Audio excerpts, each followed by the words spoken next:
Oh, let's talk about something happier here. Folarin Balagun is reportedly on holiday in Florida, very close to the U.S. men's national team camp. Yeah. Jules, he's eligible to play for Nigeria, for England, and for the United States because he was born in the city, New York City, obviously.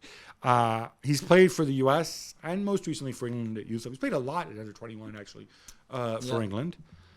Any clues as to what's going through his mind? Oh, and he's an Arsenal player. In case he's an Arsenal player, on loan to Reims. He was called up by England under 21. I think he was very disappointed not to be called up by Gareth Southgate, and I think he has a point. It's not an issue with Ivan Toney or Harry Kane, but I don't see why you can't include him. I think England would be especially crazy if England miss out on Flo Balogun as an international player, i.e. he chooses the US or Nigeria. I think this would be terrible from an England point of view because he's got the potential to be one of the best strikers in the world in the next few years. I think he's that talented. But he's not done it in the Premier League, But why don't you take him in this squad and he comes to St. George's Park and he trains with you? You don't have to play him. You can play him.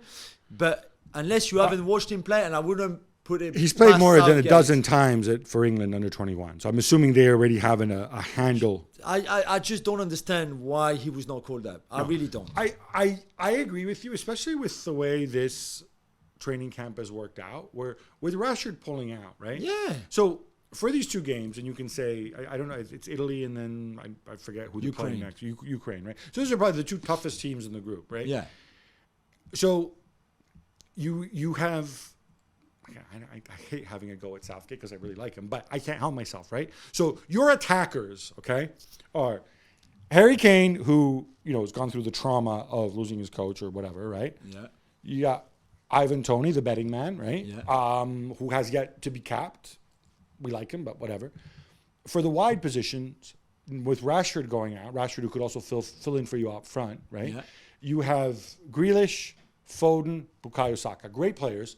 Those are three people. And then you have Maddison, right? Maddison, who, as far as I know, hasn't played winger for England or done so reliably, right?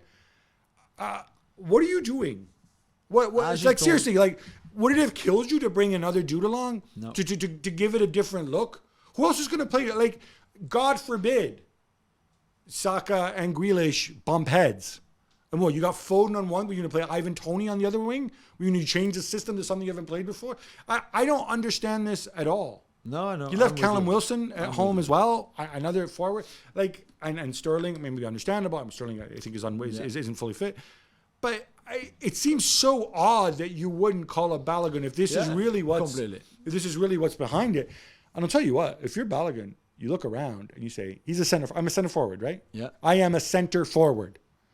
I have a chance to play for the U.S. men's national team, who I know will definitely be qualifying for the next World Cup, unlike England. Why are they not calling him, though? Why are they not calling him up? I think, I wouldn't be surprised. I would assume from the U.S. perspective, it could be that nobody's in charge there right now because they don't have a national team coach or a permanent national team coach. And they don't have a permanent general manager because that position, they're going to need to appoint that first before they make a decision. For me, it's a no-brainer. You have a conversation. Maybe they've had it and it's not out yet. Conversation with them and say, like, hey, come play with us. Come play with us because at the last World Cup, we had the Muppet Show at center forward, right? I don't want to have a go at these people, but if your competition is who is the U.S. center forward in 2027? But Pifok, the other guy, Ferreira. Who are these guys? Yeah, the tall guy, Dyke.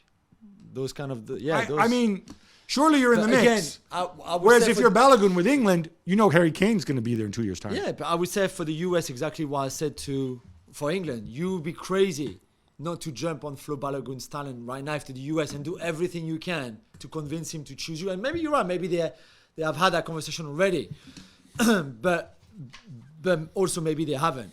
And same for Nigeria. If not, Nigeria is different because they seem to have this incredible pool of young centre forward coming through and Osimhen, etc. And the gift obviously that keeps on giving.